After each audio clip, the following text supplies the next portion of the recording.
IPL-ന് ഇനി 5 ദിവസം. കഴിഞ്ഞ തവണ കയ്യെത്തും ദൂരെ നഷ്ടമായ കിരീടം ഇത്തവണ പിടിച്ചെടുക്കണമെന്നാണ് പഞ്ചാബ് കിങ്സ് പറയുന്നത്. അതിൻ്റെ പടയൊരുക്കമാണ് ഇപ്പോൾ നടക്കുന്നത്. ശ്രേയസ് അയ്യരുടെ ക്യാപ്റ്റൻസിയും ബാലൻസ് സ്ക്വാഡുമാണ് പഞ്ചാബിൻ്റെ കരുത്ത്. കഴിഞ്ഞ സീസണിൽ റോയൽ ചലഞ്ചേഴ്സ് ബംഗളൂരുവിൻ്റെയും വിരാട് കോഹ്ലിയുടെയും കപ്പിനായുള്ള 18 വർഷം നീണ്ട കാത്തിരിപ്പ് അവസാനിച്ചപ്പോൾ തലകുനിച്ചു മടങ്ങിയ മറ്റൊരു കൂട്ടരുണ്ട്. കന്നിക്കപ്പിനായുള്ള കാത്തിരിപ്പ് 19ാം ആണ്ടിലേക്ക് നീണ്ടുപോയവർ. പേരിൽ രാജാക്കന്മാരെങ്കിലും കിരീടക്കാര്യത്തിൽ അതിദരിദ്രരായ പഞ്ചാബ് കിങ്സ്. പേരിന് കളിക്കാൻ വന്നു പോയിരുന്ന പഞ്ചാബിനെ പവർഫുൾ ടീമാക്കിയതിൽ ക്യാപ്റ്റൻ ശ്രേയസ് അയ്യരുടെ പങ്ക് ചെറുതൊന്നുമല്ല. 2024-ൽ കൊൽക്കത്തയെ കിരീടത്തിലേക്ക് നയിച്ച ശ്രേയസ് കഴിഞ്ഞ തവണ 10 വർഷത്തെ ഇടവേളയ്ക്ക് ശേഷം പഞ്ചാബിനെ പ്ലേ ഓഫിലെത്തിച്ചു.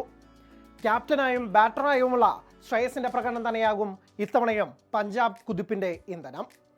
പവർഫുൾ പഞ്ചുകളുമായി കളം നിറയുന്ന പ്രിയാൻ ഷാരിയും പ്രഭ്സിമ്രാൻ സിംഗുമാണ് പഞ്ചാബ് ഇന്നിംഗ്സിന് തുടക്കമിടുക. ശ്രേയസ് അയ്യർ, നെഹാൽ വധേര, ശശാങ്ക് സിംഗ് എന്നിവർ കൂടി ചേരുന്ന ബാറ്റിംഗ് നിര തകർത്തടിച്ചാൽ സ്കോർ ബോർഡിനെ കുറിച്ച് ആശങ്ക വേണ്ട. ഒരവസരം കിട്ടിയാൽ മിന്നിക്കാൻ മുഷീർ ഖാനും മലയാളി താരം വിഷ്ണു വിനോദുമുണ്ട്. Marcus Stoinis, Marco Jansen, Azmatullah Omarzai കിടിലൻ ഓൾറൗണ്ടർമാരുണ്ട് പഞ്ചാബിന്. ബൗളിംഗ് നിരയിലേക്ക് വന്നാൽ അർഷ്ദീപ് സിംഗ് ആണ് സ്ട്രൈക്ക് ബൗളർ. കൂട്ടിന് യാഷ് താക്കൂറും വൈശാഖ് വിജയകുമാറും.